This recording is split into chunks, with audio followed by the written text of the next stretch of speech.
আন্তর্জাতিক গণমাধ্যম যে ভুল তথ্য ছাড়া, ভুল তথ্য মিডিয়াতে সবসময় ছিল। একটা হচ্ছে ইচ্ছাকৃত, যেমন ধরেন আপনি যেটা বলা হয় যে এই ট্রাম্পের পরেই তো আসলে 2016 সালের পর থেকে আমরা এই আমি অবশ্য ফেক নিউজ বলি না, এটা ফেক ইনফরমেশন বলাটা ভালো, কারণ নিউজ কখনো ফেক হয় না। কারণ নিউজের ক্ষেত্রে আমরা কিন্তু নিউজই ইনফরমেশন দিই, অর্থাৎ ফ্যাক্ট চেক করে আমরা দিই।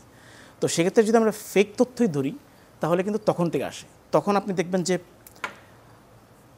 আপনার 100টা একটা শহরেই ট্রাম্পের 100টা ফেক ওয়েবসাইট ছিল, এবং সেখান থেকে কিন্তু মেইন স্ট্রিম মিডিয়াগুলা কোনো ভুল তথ্য নিয়ে তারা একটা ট্র্যাপে পড়ে। সেটা কি রাজনৈতিক কৌশল ছিল?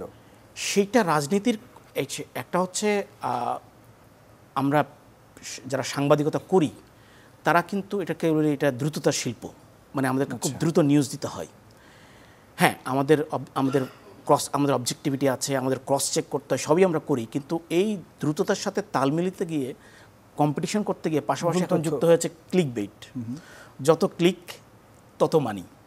তো এইটাতে গাওয়ার সাথে গিয়ে অনেকেই ভুল করছেন। এখন মানের দিক থেকে তারা কিন্তু ডেভেলপ করার চেষ্টা করছেন নিজেদেরকে, আন্তর্জাতিক গণমাধ্যমগুলো, যে বড় বড় আপনি যদি দেখেন যে সবচেয়ে বড় এখনও পর্যন্ত সবচেয়ে বেশি ইম্প্যাক্টফুল ফেক নিউজ হচ্ছে যেটা পোপ ট্রাম্পকে স্বীকৃতি দিয়েছিল, সেটা কিন্তু WT5 নামে একটা ট্রাম্পের ফেক ওয়েবসাইট থেকে শুরু।